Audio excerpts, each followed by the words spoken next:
Hi everyone, check it out. We have got a YouTube channel all our own now. Welcome to Top Drives. Make sure to subscribe because you're going to want to stick around with us. We're going to talk about all of the stuff today from the Instagram, and we're going to go over Tim's garage. My name's Josie and I'm an analyst working at Hutch. I'm Tim, I'm head of analytics and marketing.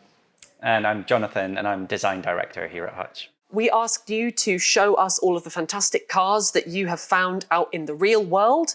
You've sent them to us on the social channels. Particularly today, we're looking at the Instagram at #TopDrivesSpotted.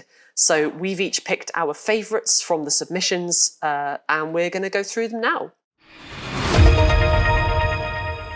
So the first one that I've seen, a lovely little picture here of a juicy red Lamborghini Diablo from Josh Robert Thomas. So absolutely lovely looking car, really fancy, was one of the sort of iconic cars when I was very young that you would all want, you know, and super desirable. It's fun. I mean, it's one of those sort of Diablos now are one of those funny cars. Like you tend to see sort of, not a lot, but you tend to see very modern Lamborghinis because somebody's just gone out and bought one very recently. And you know, there'll be a couple of classics on the road. But sort of that middle ground is, I mean, it's quite an unusual spot. I don't know how many, I think a lot of Diablos will now be being put away in sort of air-conditioned garages and things like that. It's, yeah, I imagine so. It's quite a dramatic thing to see out in the road. Yeah, absolutely. So an absolutely lovely car. And thank you very much, Josh Robert Thomas, for showing off that Diablo you found. And my pick would be Heavy Gear 901's spot of this amazing McLaren with a broken tail light, which is great. They should get that checked out as soon as they can afford it. It's probably £10,000 worth of LED rear light LEDs there. Yeah, that actually makes it sound like maybe I don't want to afford it. No. But no, it's quite nice to see a car like that in a very real world situation. In a car park with a broken tail light. I think it's good. I mean, this car's being used and appreciated. Yeah. If you've got a fancy car that you daily, don't be afraid to send it to us. #TopDriveSpotted. It's right there. Go for it. Cool. I might need to look on yours at mine because I don't have it open just now. This is mine here. What's this? I love the Alpha SZ by MJ Aldridge Picks. I've always loved this car. As soon as it came out, I mean, I should have kind of done my research before it. It obviously kind of, there's, I think it's an Alpha 33 that it's probably based on. I mean, there's a sort of more ordinary Alpha kind of underneath it. But it's just such an incredibly dramatic shape. We were at a show in London kind of recently with a group of people from Hutch, and there was one there and I kind of pointed it out and just said, I love that. And it's just sort of almost unanimously, everybody else was just like, why? Because it's so unbelievably ugly. And it just, to be completely frank, some of the panel gaps are maybe not the best in it. And it's got a slightly strange fit and finish, but it's just so striking. It's just the proportions of it. It's just everything about it. And that kind of color combination, it's just a great, interesting car where somebody is not just gone by the book in terms of car design proportions. They've decided to try something different, and it's just an incredibly cool car because of that. So is it this prize car that we have? Yes. It is this 1989. Yep. It's actually a prize car because I love them so much. I think that was me using my influence a little bit there, I think. Yeah. And then the last spot we have is actually something that we found ourselves, which is a little bit weird. But we came across this really interesting car, which actually isn't out yet, from a company called Lick & Co. Is that right? Link & Co. Link & Co. I'm so sorry, Link & Co. Super interesting looking SUV. Is it a crossover? It looks really cool. It is, yeah. Just very, it's not actually often you get a completely new car brand these days. And this is totally from the ground up, a new car brand. Very lifestyle focused. I think there probably will be a lot of SUVs and crossovers, probably a lot of kind of new tech in the drivetrains. I know kind of in the cabins, I think they're very, very tech focused. So I think all their cars are going to be very much sort of as up to date as possible in terms of what you get. Yeah. Really striking visuals. Parent company also owns Volvo, and so there's actually some pretty good heritage in terms of car engineering kind of within the parent organization. So it's actually quite an exciting new brand, and like to think in the future they might appear. Yeah.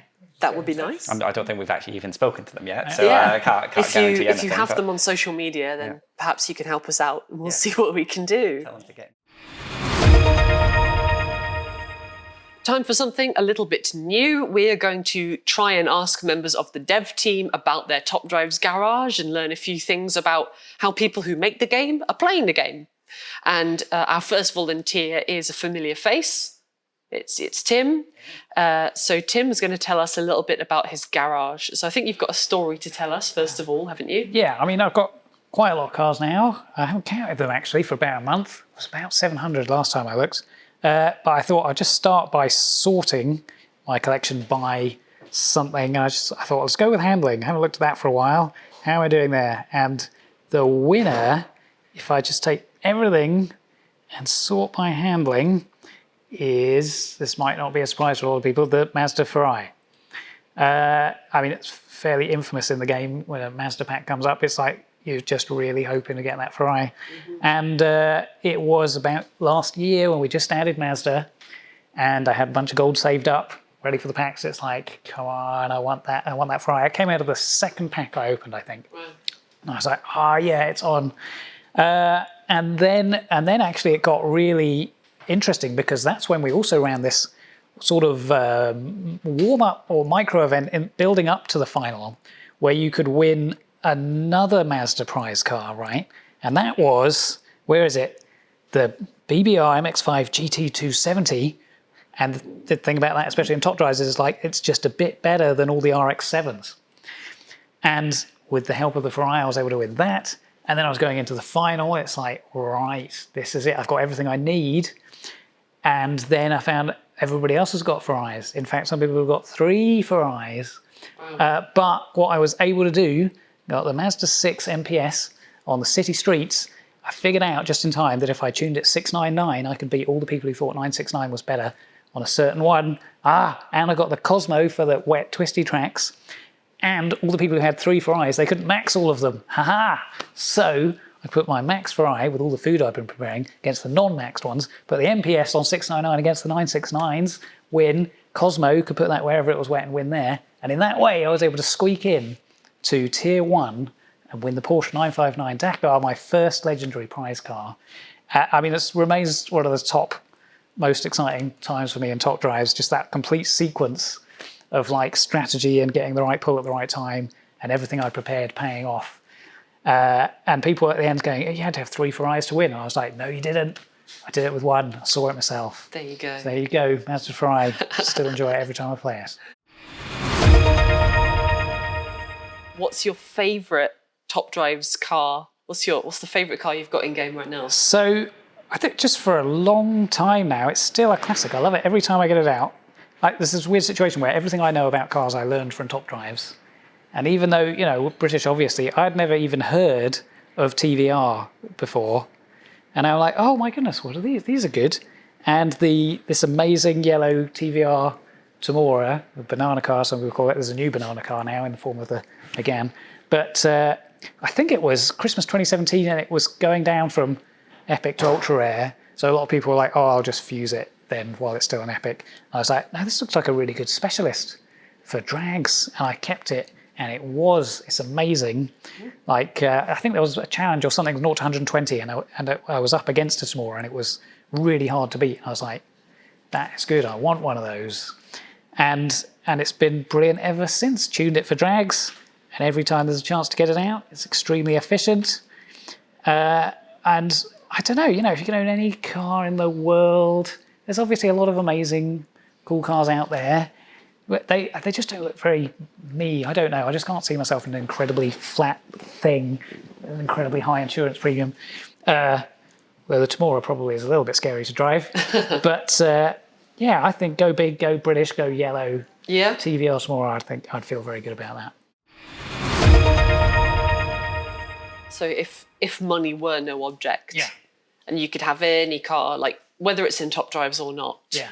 what would your what would your dream pick be? What even like beyond tomorrow? What would be even better? Just anything, what would you love to daily I'm drive? kind of scared of the super top end ones. Like I look at them and go, I am not the person who should be driving that car. You should not put me in one of those. Can't trust me with this much power. That would be risky. I mean, any McLaren would be very nice. I don't think I would do it justice. No, I don't think so. I think maybe one of the, I mean, how do you get hold of these? But the older rally cars, that would be just so cool. I mean, maybe the Dakar actually, that would be great. I love the fact that our picture in game, it's just driving around a British high street. Well, I mean, it's the like, height of a difficult terrain for anybody, isn't it? Exactly. I was like, I could see that being me. Yeah, check me out. Driving your Dakar down the high street. Yeah. Absolutely fantastic. Right, so thank you, Tim, for showing off your garage, and we're going to try and do more of these. If you have anything that you'd like to bring up for your favourite garage pieces, then go ahead and submit it on our social channels. Particularly if you go and see out cars in the real world, make sure to pick them up with #TopDriveSpotted, or if you're going out in your own car, maybe Top Drive's road trip as well is available. So we will see you again for some more of these social media things. And it's goodbye from me. And it's goodbye from me. Why didn't I think of that?